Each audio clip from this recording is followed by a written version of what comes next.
Olá, graça e paz. Vamos falar um pouco sobre as Escrituras. Hoje quero compartilhar com vocês uma mensagem que o Senhor tem colocado no meu coração já há algum tempo.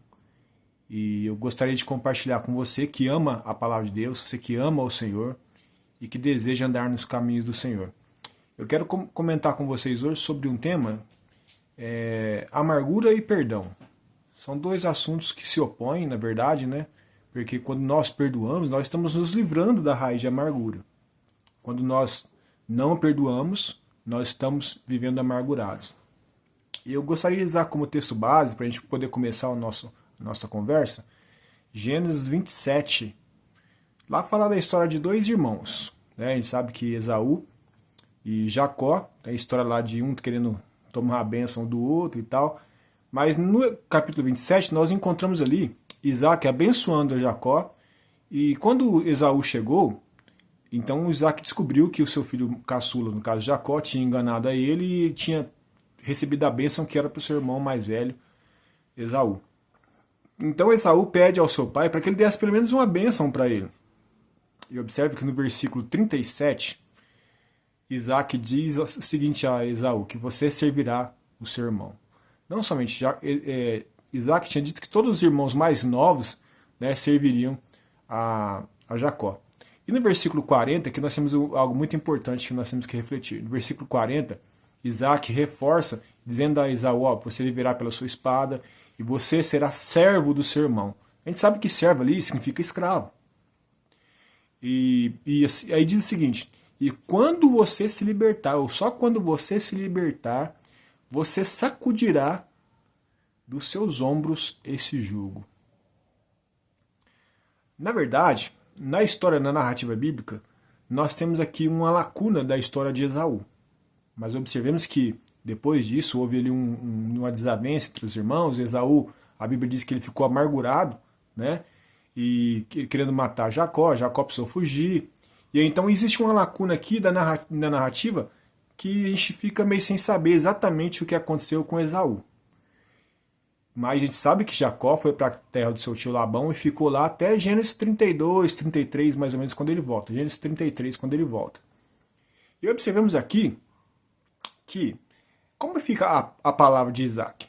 Você servirá o seu irmão, você será servo do seu irmão. E quando nós vemos nas Escrituras, nós não vemos, em momento algum, Esaú sendo escravo, literalmente, do seu irmão Jacó. Mas observe que o texto, quando diz que Esaú ficou amargurado, aí nós encontramos aqui. E entendemos como ele foi servo do seu irmão. A palavra de quando diz aqui que ele seria servo do seu irmão, ela se cumpriu. Ela não se cumpriu fisicamente dizendo, mas Esaú foi escravo do seu irmão Jacó. Porque durante um tempo, ele foi escravo do seu irmão no sentido de que seu irmão, ou aquilo que seu irmão tinha feito com ele, ou o sentimento que ele tinha contra o seu irmão, é que governava a vida dele. Ele certamente, essa amargura ficou durante muitos anos no coração dele. E isso, muitas vezes, nós precisamos entender. Que nós temos que ter uma compreensão daquilo que o Senhor tem para nossas vidas e o poder que há no perdão. Porque quando nós vemos amargurado com ódio de alguma pessoa, com amargura de alguma pessoa, e nós não conseguimos liberar do perdão, o que está acontecendo na verdade é que isso se torna Senhor sobre nossas vidas. No versículo 37 de Gênesis 27, Isaac diz que o seu irmão será Senhor sobre você. Como assim a pessoa se torna Senhor sobre nossas vidas? Porque nós passamos a viver em função daquilo que ele faz, ou daquilo que ele é, ou daquilo que ele fez. Nossos sentimentos, nossas emoções, nossas atitudes, principalmente quando estão relacionadas àquela pessoa, é aquilo que rege a nossa existência. Nós nos tornamos presos daquilo, nos tornamos escravos daquilo ou daquela pessoa. Porque nós não conseguimos nos libertar daquilo que aconteceu, do sentimento que existe no nosso coração, e aqui um grande perigo. Nós encontramos no livro de Hebreus, se não me falha a memória, capítulo 12, versículo 15.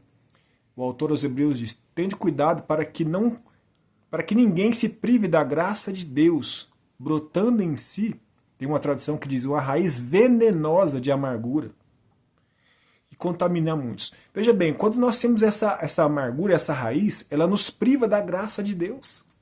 Ela nos priva do favor merecido de Deus. E nós nos tornamos escravos de sentimentos que não devem exercer domínio sobre nós, mas estão exercendo. E nós muitas vezes pensamos que estamos em vantagem, porque muitas vezes estamos exercendo atitudes, tomando atitudes, nos comportando de forma vingativa, querendo nos colocar numa pseudo ou uma falsa sensação de superioridade em relação àquela pessoa.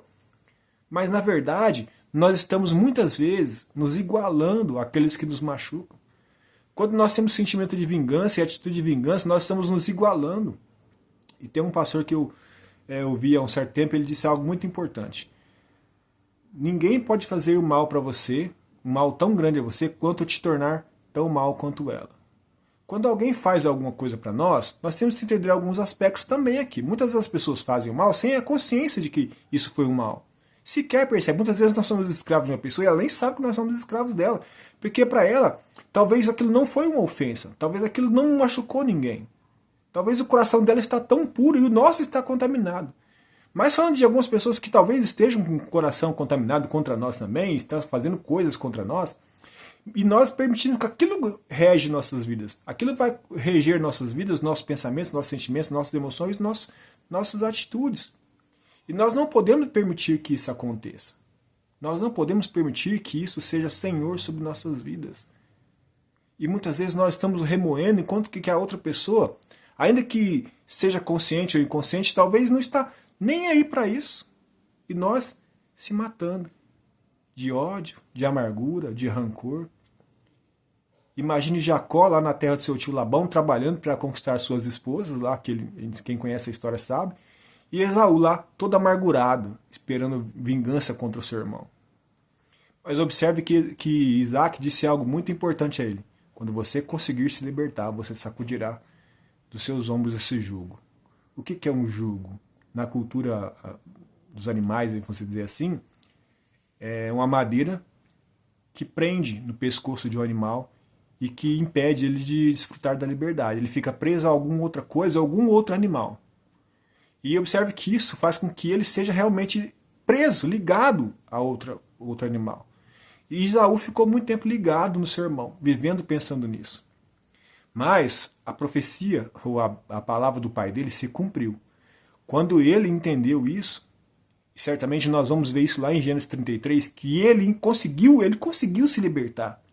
Porque observe que quando Jacó estava voltando, ele mandou alguns homens vir à frente, trazendo alguns presentes para Esaú, e pediu para que os seus servos dissessem a Esaú que o seu servo Jacó mandou esses presentes. Jacó se colocou ali na posição agora de servo do seu irmão. E em uma posição de humildade e querendo acalmar a ira do irmão, porque ele sabia que quando ele saiu de casa, o seu irmão está virado contra ele. Mas quando ele volta e ele encontra o seu irmão pergunta para ele, Esaú pergunta para ele, que é esse rebanho que eu vi ali? Eu mandei para você como presente, para você não ficar irado comigo. Aí Esaú disse a ele, meu irmão, eu não preciso disso. Eu já tenho bastante. Eu já tenho tudo que eu preciso. Observe que libertação que houve na vida de Esaú. Ele se libertou daquele jugo de amargura contra o seu irmão. E por causa disso, ele foi bem sucedido na sua vida. Ele tinha uma família, ele tinha os seus animais, tinha os seus bens. E observamos aqui que algo muito interessante que a gente vê lá no encontro dos dois irmãos, né? Jacó usa uma expressão ali que me emociona.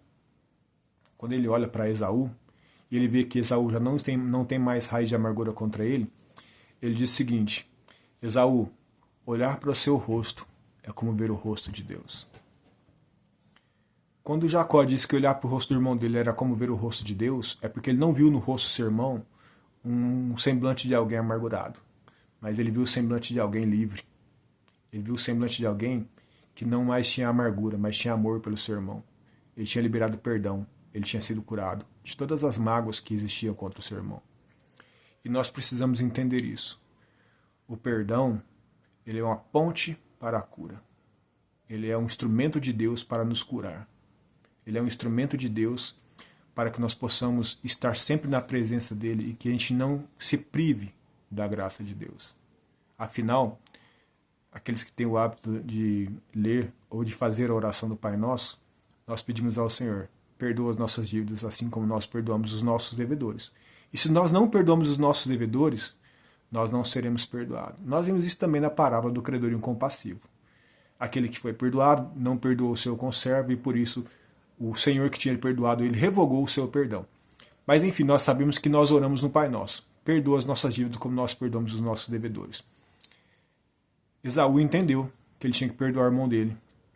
Ele perdoou o irmão dele, foi agraciado pelo Senhor, teve uma família, teve os seus bens e teve uma vida abençoada. E ele demonstrou que a palavra do pai dele se cumpriu. Ele foi servo do seu irmão um tempo, servo emocionalmente dizendo, mas ele também um dia se libertou dessa escravidão e ele sacudiu do pescoço dele aquele jugo chamado amargura e ódio. E ele foi liberto e conseguiu seguir a sua vida para frente debaixo da bênção de Deus. Eu acredito que o fato de Jacó olhar para o rosto de Esaú e dizer, olhar para o seu rosto é como ver o rosto de Deus, é porque de alguma forma Deus estava presente na vida de Esaú. E que muitas vezes nós precisamos fazer isso. Muitas vezes quando nós somos feridos, magoados, ao invés de brotar em nós raiz de amargura, que as pessoas que fazem isso conosco possam olhar para nós e ver que o rosto de Deus pode ser percebido na nossa face. Que a presença de Deus pode ser percebida em nossas vidas. Que não é em nós raiz de amargura, mas que a graça de Deus está sobre nós de maneira transbordante, recalcada, sacudida e transbordante. Que ela possa estar sobre nossas vidas. Mas para isso nós precisamos tomar uma decisão de liberar perdão. É muito difícil, eu sei que é difícil. É tão difícil para mim quanto para você. E talvez, em alguns momentos, isso seja um pouco mais difícil para mim ou para você, dependendo das circunstâncias.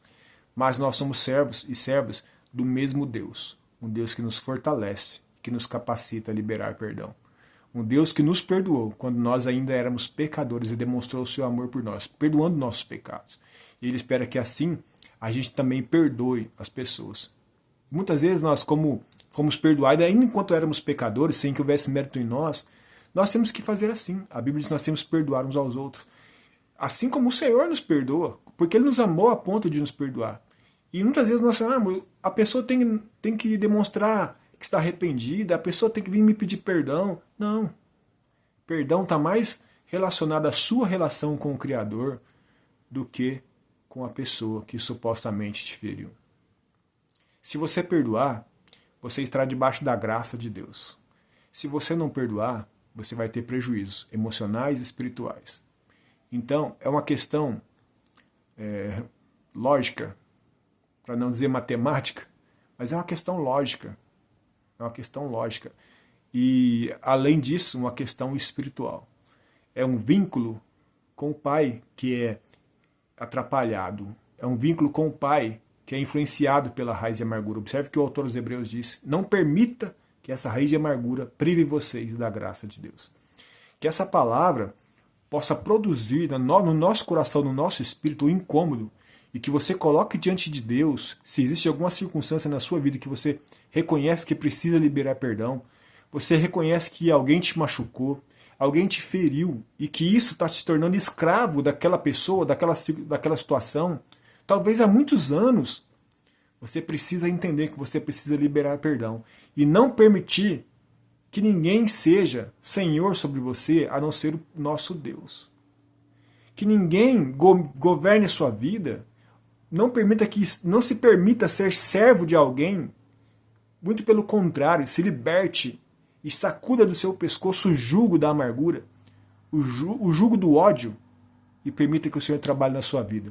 E certamente vai acontecer muitas coisas boas na sua vida. Certamente as pessoas vão olhar para você e vão ver o rosto de Deus na sua face. Que essa palavra, como eu disse, encontre repouso no seu coração, transforme a sua vida, transforme a minha vida, porque como eu disse, o Senhor já tem ministrado. E eu me encanto, talvez essa palavra possa soar um pouco estranha para alguns, mas eu fico maravilhado com a palavra de Deus, com as riquezas que nós encontramos na palavra de Deus. É um texto que se nós lermos com atenção, nós vamos descobrir muitas coisas ali da parte do Senhor para nós. E que o Senhor fale ao seu coração, assim como falou ao meu, e que produz em nós libertação. E que a gente possa sacudir do nosso pescoço o jugo da amargura. Amém? Que Deus abençoe grandemente a sua vida. Em nome de Jesus, que nós possamos ser livres, libertos de toda a raiz de amargura e possamos desfrutar das ricas bênçãos do Senhor. E que as pessoas ao nosso redor também desfrutem disso. Como eu disse, que isso transborde de nós, que isso transborde para outras pessoas e que o Senhor seja percebido em nós. Deus abençoe.